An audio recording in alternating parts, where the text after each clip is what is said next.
রহমত বিদায় নিয়ে চলে গেল মাগফিরাত শেষের দিকে। আমাদের ভিতরে দেখলে দেখা যায় অনেক মানুষ রোজা রাখে না, আছে না? না, এরকম রোজা রাখে না, দোকানঘাটে বিভিন্ন জায়গায়, বিভিন্ন জায়গায় চা খাচ্ছে, পানি খাচ্ছে, বিভিন্ন রকমের কার্যকলাপ চালিয়ে যাচ্ছে, বিড়ি টানতেছে, আছে না? তা আল্লাহ তাআলা যদি জিজ্ঞাসা করেন যে তোমাদেরকে রমজান মাসের পরিপূর্ণ মাস দিয়েছিলাম, তুমি কি আমল করে আসলে আমার কাছে? আল্লাহ যদি জিজ্ঞাসা করেন, কোনো বান্দার এই উত্তর দেওয়ার কোনো ক্ষমতা আছে? নাই। আবার কিছু মানুষ আমাদের ভিতরে রোজা রাখে, রোজা রেখেও তার রোজা কবুল হয় না। আমার কথা কি বুঝতেছেন? আমাদের খেয়াল করেন, সবাই আমার দিক তাকান, সবাই আমার দিক তাকান। অনেক মানুষ রোজা রাখে, রোজা রাখার পরও তার রোজা কবুল হয় না। কেন? তার কারণ কি? অনেক মানুষ রোজা রাখে, রোজা রাখার পরেও তার রোজা কবুল হয় না, না খেয়ে উপবাস থাকার মতো হয়। তার কারণ একটাই, রোজা রেখে প্রথমত কাজ, সে নামাজ পড়ে না। রোজা রেখে বেহুদা কথাবার্তা, রোজা রেখে গালিগালাজ, রোজা রেখে অনর্থক ছবি, সিনেমা, টিভির মাধ্যমে, মোবাইলের মাধ্যমে দেখে, আছে না নাই? এরকম কথা বলেন, আছে না নাই? তাহলে রোজা রাখলো, সে যেন রোজা রাখলোই না, সে যেন উপবাস থাকলো, তার রোজা কবুল হবে? তার কথা। রোজা হলো এমন একটা জিনিস যেটা আল্লাহ তাআলার সন্তুষ্টি করার জন্য বান্দা রাখবে। এই বান্দা আল্লাহ তাআলার সন্তুষ্টি করার জন্য রাখবে এবং দুনিয়ার সমস্ত খারাপ কাজ থেকে বিরত থাকবে, তাকে বলা হয় সিয়াম, তাকে বলা হয় রোজা। এবার আপনি চিন্তা করে দেখেন, রোজা তো 15-16টা হয়ে গেল আজকে।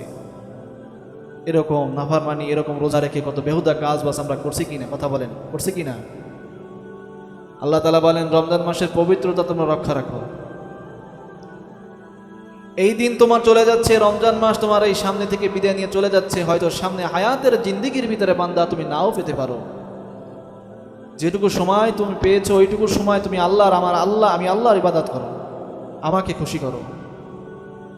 মাগফিরাত, আজকে মাগফিরাতের শেষ জুমা বিদায় নিয়ে চলে যাচ্ছে। সামনে আমাদের আসতেছে কি?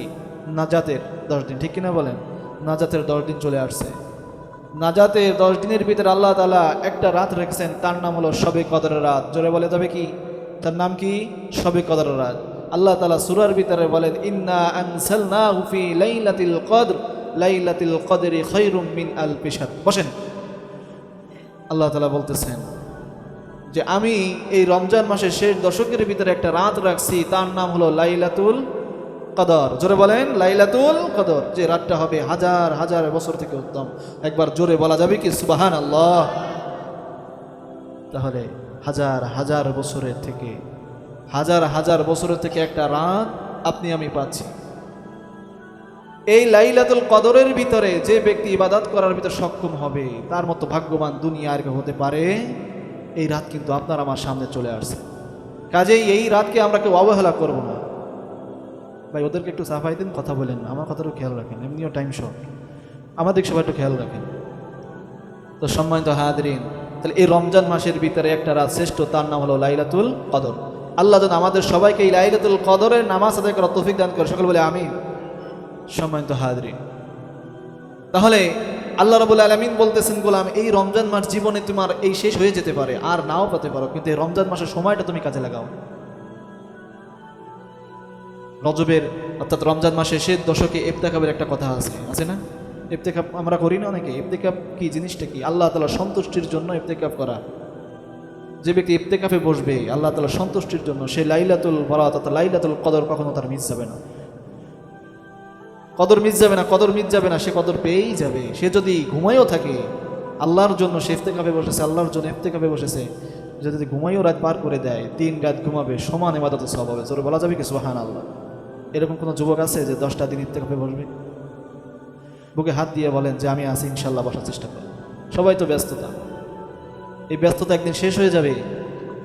এই ব্যস্ততা আপনার আমার থাকবে না। আইন কামের উৎস আজকে দুনিয়ার জন্য পাগল হয়ে যাচ্ছে, কিন্তু আল্লাহর জন্য পাগল আমরা হচ্ছি না। এরকম কোনো যুবক আমি মনে করে দেখি না। বুকে হাত দিয়ে বলতে পারবেন যে ইনশাল্লাহ আমি 10টা দিন বসবো। কোনো মুরব্বী বাবা আছে কি যে 10টা দিন বসবো? হ্যাঁ, আমার কাজের সমস্যা আছে, আমার পরিজন আছে। আল্লাহ তাআলা বলেন, কোনো বান্দা যদি আমার জন্য মরে, কার জন্য? কথা কয় না, কার জন্য? আমার জন্য যদি মরে, আমি আল্লাহর জন্য, কোনো বান্দা আমার জন্য মরে, আমি আল্লাহ তার সব দিক দিয়ে সহযোগিতা করার দায়িত্ব আমি আল্লাহর। সুবহানাল্লাহ। তাহলে আল্লাহর পথে আপনি নেমে দেখেন না, আল্লাহ আপনাকে খালি মুখে ফিরাই কিনা দেখেন, কোনো সুযোগ না। আল্লাহ তাআলা নিজেই বলছেন। এই জন্য রমজান মাসের আমাদের এই কাজগুলো, আমাদের বেশি বেশি করে ইবাদত করা, বেশি বেশি করে আল্লাহ তাআলা গুনাহগার করা, জিকির আজগার করা, এটা আমাদের জন্য কর্তব্য। আমাদের ভিতরে অনেক মানুষ আছে যে রমজান মাসের ভিতরে, এমনও মানুষ আছে যে রমজান মাস 30টা রোজা রাখার নিয়ত করছে। আছেন এরকম যুবক? অনেকে আছে যে 30টা রোজা ইনশাল্লাহ সে পালন করবে এবং ইফতারও করবে এবং কি তারাবিও নামাজে কি হবে, শরীক হবে। দেখা যায় আমাদের এলাকার ভিতরে রহমতের 10 দিন বেশ কাপড় কুপুর মানুষজন থাকে। যখন রহমত বাড়তে থাকে, আল্লাহ তাআলা মাফের যখন সময় হয়, তারাবিতে লোক নাই, অথচ ইফতারের ভিতরে ইনশাল্লাহ ভরপুর লোক আছে।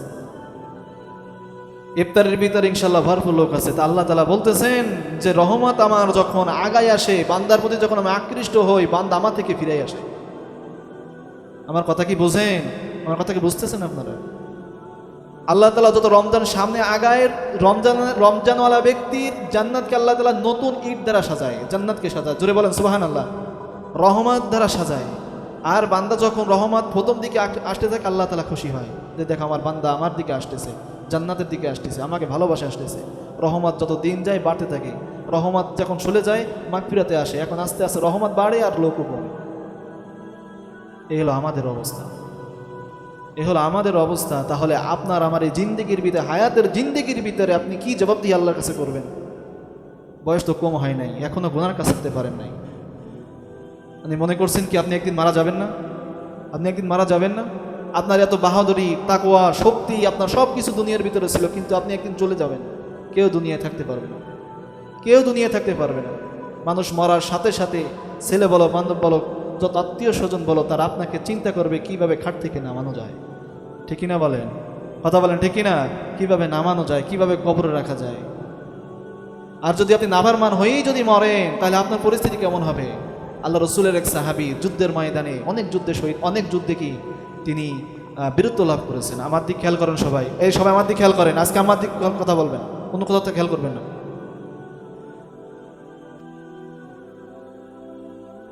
5টা মিনিট 10টা মিনিট দেবেন, আমি একটু কথা বলবো, যেহেতু সবাই দেরি করে আসছে। 15টার সময় আমি উঠছি। কেউ কেউ ব্যস্ত নাকি? কেউ ব্যস্ত? 5টা মিনিট কথা বলি। কথা হলো একটা, আল্লাহ রসুলের এক সাহাবী বিভিন্ন জায়গায় যুদ্ধের ময়দানে বীরত্ব লাভ করেছে। মৃত্যুর সময় চলে আসছে, মৃত্যুর সময় চলে আসছে। তার ছেলে বাপকে জিজ্ঞাসা করতেছে, আব্বা আপনি হয়তো এখন দুনিয়া থেকে চিরবিদায় নিয়ে চলে যাবেন, এখন আপনার কাছে একটা প্রশ্ন আমি করি, আব্বা আপনার এই মৃত্যুর যন্ত্রণা কেমন হচ্ছে? যে রসুলের জামানার ভিতরে একজন সাহাবী, আল্লাহু আকবার, যুদ্ধের ময়দানে বীরত্ব লাভ করেছে, অনেক যুদ্ধে। মরার সাথে সাথে হয়তো জান্নাত পেয়ে যাবে আল্লাহ দিলে, একজন নামধারী সাহাবী। তাহলে সে মৃত্যুর সময় তার ছেলে জিজ্ঞাসা করতেছে, আব্বা আপনার কেমন হচ্ছে এখন, আমার একটু বলবেন? তখন বলতেছেন যে সন্তান, আমার মনে হচ্ছে যেন আসমান আর জমিনের ভিতরে তো পাহাড় আছে, এই পাহাড় যেন আমার বুকে চাপিয়ে দিয়ে আছে। সে তো নেককার, ঠিক কিনা বলেন? সে তো বেদিন না। তাহলে আপনার আমার মৃত্যু যদি, মুমিনের মৃত্যু যদি এরকম কষ্ট বোধ সে সহ্য করতে পারে, তাহলে একজন বেদিন কাফের, যারা দুনিয়া থেকে কাফের হয়ে যাবে, মরার সময়, মালাকুল মওতের সময়, সাকরাতুল মওত আসার সময় তার অবস্থাটা কেমন হবে চিন্তা করে দেখবেন। আল্লাহ তাআলা বলেন, যখন মালাকুল মওত তোমার কাছে চলে আসবে, তোমার হাতকে লুলা করে দেওয়া হবে, তোমার 2 হাতকে পঙ্গু করে দেওয়া হবে, হাত পাওকে পঙ্গু করে দেওয়া হবে, যাতে তুমি মালাকুল মওত থেকে দৌড় নিতে পারো। তো জবানটাকে ছিঁড়ে নিয়ে আনা হবে, জবানটাকে বন্ধ করে দেওয়া হবে। তুমি শুধু চোখ দিয়ে তাকিয়ে তাকিয়ে দেখবা, দৃশ্যগুলো দেখবা, কারো কিছু বলতে পারবা না, কারো কিছু বলতে পারবা না। শুধু চোখ এদিক তাকাবে, ওদিক তাকাবে, আত্মীয়র দিকে তাকাবে, ছেলের দিকে তাকাবে, মার দিকে তাকাবে, সন্তানের দিকে তাকাবে, কেউ কারোর দিক, সবার দিক তাকাবে, কিন্তু বলতে পারবে না যে বাবা আমি এই কষ্টটার ভিতরে আছি। বলতে তুমি পারবা না। আমি আল্লাহ রাব্বুল আলামিন তোমাকে এমনভাবে জান কবজ করবো, তুমি নিজেই শুধু সহ্য করতে পারবা, নিজেই কষ্ট সহ্য করবা, কিন্তু তোমার কষ্টের ভাগ কেউ কোনো মানুষ নিতে পারবে। হযরত ঈসা আলাইহিস সালামের একটা মুজিজা ছিল, আপনারা সবাই জানেন। জীবিত ব্যক্তিকে, মৃত ব্যক্তিকে জীবিত করে একটা মুজিজা ছিল। প্রত্যেকটা নবীর একটা মুজিজা ছিল, অনেক মুজিজা ছিল। তো ঈসা আলাইহিস সালাম একদিন কবরস্থানে গেছে। কবরস্থানে যাওয়ার পরে কবরস্থান থেকে বলতেছেন, এই মৃত ব্যক্তি আল্লাহর জন্য উঠে আসো। সেই সময় নূহ আলাইহিস সালামের জামানার ভিতরে 400 বছর হায়াত পেয়েছিল। কয়শো বছর? 400 বছর হায়াত পেয়েছিল। ওই নূহ আলাইহিস সালামের জামানার একটা লোক উঠে দাঁড়ালো, সালাম দিলেন। দেখতেছেন যে তোমার চোখের অবস্থা এরকম কেন, তোমার চুলগুলো এরকম সাদা হয়ে গেল কেন, তোমার আকৃতি এরকম হয়ে গেল কেন? তো ওই লোকটা বলতেছে, ঈসা ঈসা আলাইহিসসালাম আল্লাহর পয়গম্বর নবী, আমি 400 বছর ভিতরে হায়াত জিন্দেগি পেয়েছি, কখনো আমার একটা মাথা চুল পাকে নাই, আমার চোখের বর্ণ এরকমভাবে ছিল না, আমার দেহর বর্ণ এরকম ছিল না, আমার চেহারার কুচ্ছিত এরকম ছিল না। যখন সাকরাতুল মাউত চলে আসছে, তারা যন্ত্রণায় কষ্টে আমার এই পরিস্থিতি হয়েছে। আপনি কি মনে করেন আপনার কি মরা লাগবে না? আপনি ঘরে শুয়ে থাকেন, আপনার সন্তান, আপনি নামাজ পড়তে আসেন, 2 রাকাত পড়েন, 5 রাকাত পড়েন, বা 5 ওয়াক্ত নামাজ সময় মতো ঠিকই পড়েন, কিন্তু আপনি সন্তানকে বলেন না। সন্তান নামাজ পড়ে কিন্তু সে বাপ পড়ে না, আছে না এরকম? হায়াতের জিন্দেগির ভিতরে হাজার হাজার বছর, হাজার হাজার বছর যে জাহান্নামের ভিতরে থাকতে হবে, কোটি কোটি বছর জাহান্নামে থাকতে হবে, জাহান্নামে নামাজ কাজা করার কারণে, নামাজ কাজা করার কারণে। আল্লাহ রাসূল সাল্লাল্লাহু আলাইহি ওয়াসাল্লাম বলতেছেন যে কিয়ামতের ময়দানে, যে হাসরের ময়দানটা যখন হবে, একটা দিন হবে 50,000 বছরের সমান। কয় হাজার? এই খবরদার, 50,000 বছরের সমান। কয় হাজার? জোরে বলেন না, কয় হাজার? 50,000 বছরের সমান হবে একটা দিন। এমনভাবে দাঁড়ানো থাকবে কিয়ামতের ময়দানে, এমনভাবে দাঁড়ানো থাকবে যে একটা মানুষ স্বাভাবিক অবস্থায় দাঁড়ানো আছে না যেরকম, ওই রকম এক চুল এদিকেও যেতে পারবে না, এক চুল ওদিকেও যেতে পারবে না। সূর্য থাকবে মাথার 1 বিঘাত উপরে, এত পরিমাণ তাপ আপনার দেহে থাকবে, মাথার পরে দিবে, মাথার মগজ গলে গলে গলে গলে নাক কান দিয়ে পড়তে থাকবে। আপনি সেই দিনকে ভয় করেন। আপনার বন্ধু আসছে আজকে মসজিদে, আপনার ভাই আসছে মসজিদে, আপনার বাবা আসছে মসজিদে, আব্বা আপনি কি এখন আসছেন, আপনি কি খেয়ে আসছেন, বন্ধু তুমি কেমন আছো, তুমি ভালো আছো, তোমার পরিবার কেমন আছে? একখানে মানুষ থাকলে এরকম কথা বলে কি বলে না? কিয়ামতের ময়দানটা এমন হবে, সবাই সবারই দেখবে, কিন্তু কেউ কারোর সাথে কথা বলার সুযোগ পাবে? সবাই থাকবে আতঙ্কের ভিতরে। তো সম্মানিত হাজরিন, আপনি চিন্তা করে দেখেন যে আজকে কবরের জিন্দেগি যদি আমার এখন মালাকুল মউত চলে আসে, আমি যখন দুনিয়া থেকে চিরবিদায় নিয়ে চলেও যদি যাই, তাহলে আমার হায়াতের জিন্দেগি শেষ হয়ে গেল, দুনিয়ার জিন্দেগি শেষ হয়ে গেল, আমার পরকালের যে জিন্দেগিটা আছে, জিন্দেগি আমি কীভাবে পার হব? আপনার বয়স অনেক হয়ে গেছে, এখন আল্লাহর দিকে আসেন। যুবকদেরকে বলি, আপনারা বহুত করছেন জীবনে, বহুত করছেন জীবনে, এখন বাদ দেন, এখন নামাজে আসেন, জুয়া ছাড়েন, গাঁজা ছাড়েন, মদ ছাড়েন, বিড়ি ছাড়েন, এখন আল্লাহর দিকে আসেন। অনেক যুবক আছে অনলাইনে কি খেলে? জুয়া খেলে, পরিবার ধ্বংস করে দিচ্ছে, গাঁজা খায়। আমাদের ভিতরে আছে, মনো মানুষ আছে গাঁজা খায়, বিড়ি খায়, বিভিন্ন রকমের ঝাই ঝামেলার ভিতরে জড়িত, আছে না নাই? এরকম কথা কয় না, আছে না নাই? অনলাইনে জুয়া খেলতে খেলতে এমন হয়ে গেছে, আকৃষ্ট হয়ে গেছে, সংসারের প্রতি কোনো কি নাই, টান নাই, সংসারের প্রতি কোনো টান নাই, সংসারে গ্যাঞ্জাম লেগেই আছে, এরকম আছে না নাই? আর আপনি জুয়ার টাকা আপনি দেহে ভরলেন, সুদের টাকা দেহে ভরলেন, আপনি মনে করছেন কি আপনি পার পেয়ে যাচ্ছেন? কখনোই না। আল্লাহ রসুল বলেন, যদি সুদের টাকা, ঘুষের টাকা, সুদের টাকা, ঘুষের টাকা, জুয়ার টাকা, যদি একটা বিন্দু পরিমাণ রক্ত যদি আপনার দেহে তৈরি হয়, কয়টা? 1 ফোঁটা, 1 ফোঁটা রক্ত যদি আপনার দেহে পয়দা হয়, ওই 1 ফোঁটা রক্তে আপনার জাহান্নামের কারণ হয়ে দাঁড়াবে। আপনার সব দিক পাক আছে, কোনো সমস্যা নেই, 1টা ফোঁটা রক্ত না পাক, 1টা ফোঁটা রক্ত না পাকের কারণে জাহান্নামে জ্বলার পরে আসতে হবে। আর এই ইনকাম দিয়ে যদি আপনার পরিবার পরিজনকে খাওয়ান, তাতে কোনো কথাই নেই, তারা এই দায়ভার নেবে না। জুয়ার টাকা দায়ভার নেবে না, সুদের টাকা দায়ভার নেবে না, ঘুষের টাকা দায়ভার নেবে না। তারা উল্টা বলবে যে তুমি ছিলা আমার ঘরের প্রতিনিধি, নেতা, তুমি যেভাবে কামাই করেছো, আমাদেরকে যেভাবে খাওয়াইছো আমরা সেইভাবে খাইছি, কাজে এই ভাগ তো আমরা নিব না, এইভাবে এই ভাগ আমরা নিব না। কাজে যদি জাহান্নামে যেতে হয় তুমি যাও, ওরা কিন্তু পার পেয়ে চলে যাবে। এই জন্য বলি ভাই, সময় এখন চলে যাচ্ছে আমাদের থেকে। এই রমজান মাস পাইছি, আর সামনে পাবো কিনা জানি না। এই রমজান মাস এখন থেকে নিয়াত করেন, আল্লাহ আর কখনো ফজরের নামাজ ছাড়বো না, আল্লাহ কখনো জোহরের নামাজ ছাড়বো না, আসরের নামাজ ছাড়বো না, এশার নামাজ ছাড়বো না, আল্লাহ তুমি আমার তৌফিক দাও। একটা বার নিয়াত করে দেখেন না, যে কোনো মুহূর্তে মালাকুল মউত চলে আসতে পারে, যে কোনো মুহূর্তে আপনার হায়াতের জিন্দেগি শেষ হয়ে যেতে পারে। কাজেই আপনারা চেষ্টা করবেন, আল্লাহ তাআলাকে কীভাবে সন্তুষ্টি করা যায়, কীভাবে ভালোবাসা যায়, এটা চেষ্টা করতে হবে। পারবো না ইনশাল্লাহ? ধরে বলেন পারবো না ইনশাল্লাহ?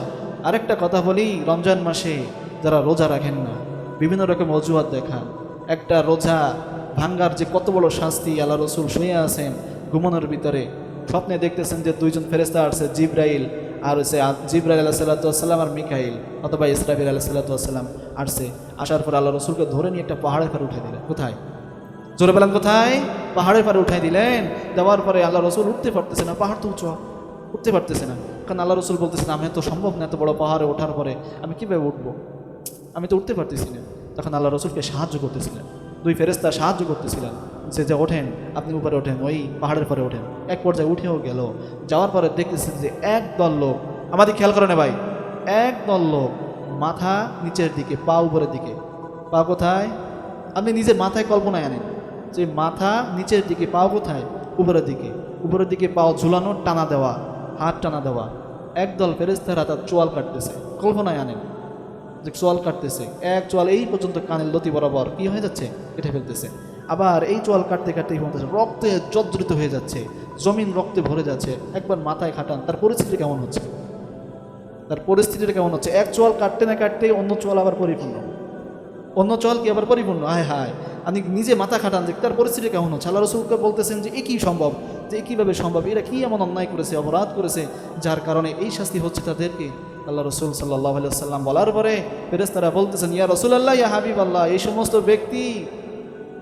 সমস্ত ব্যক্তি যারা রমজান মাসে ইফতারের আগে ইফতার করেছে, ইফতারির আগে ইফতার করেছে, তার মানে কি? ইফতারির আগে ইফতার করেছে, তার মানে কি? ইফতারের সময় সে ইফতার করে না, ইফতার আগে করছে মানে রোজা রাখে নাই, রোজা রাখে নাই। তাহলে ইচ্ছাকৃতভাবে এটা কি? ইচ্ছাকৃতভাবে তারা যখন মন চায় রাখছে, যখন মন চায় রাখে নাই। আধা ঘন্টা রাখছে, 2 ঘন্টার মাথা ভেঙে ফেলছে, আছে না এরকম? মানে নিজের মন মতো করে মন চাইছে। তার শাস্তি যদি এরকম হতে পারে, আর একজন ব্যক্তি ইচ্ছাকৃত রোজা ছেড়ে দেয়, তার আযাবটা কত বড় ভয়ঙ্কর হতে পারে চিন্তা করে দেখেন। তওবা করেন। একটা রোজা ছেড়ে দেওয়া মানে কি? লাগাতার 60টা দিন রোজা রাখতে হবে, লাগাতার 60টা দিন রোজা রাখলেও ফরজের সমতুল্য হবে না, রমজান মাসের একটা ফরজের সমতুল্য হবে না। কাজেই এখন থেকে তওবা করেন, ইস্তেগফার করেন, আল্লাহ জীবনে যা করছি না করছি আর করবো না, আর রোজা ছাড়বো না, আর রোজা ছাড়বো না। বেবি বাচ্চাদেরকে রোজা রাখার চেষ্টা করাবো, নামাজ পড়ানোর চেষ্টা করবো। পারবো না ইনশাল্লাহ? জোরে বলেন পারবো না ইনশাল্লাহ? আমার কথা কেউ রাগ করছেন? আল্লাহ আমাদের সবাইকে আমল করা তৌফিক দান করুন। সকল বলে আমিন, আরো জোরে বলে আমিন। আসসালামু আলাইকুম ওয়া রাহমাতুল্লাহি ওয়া বারাকাতুহু।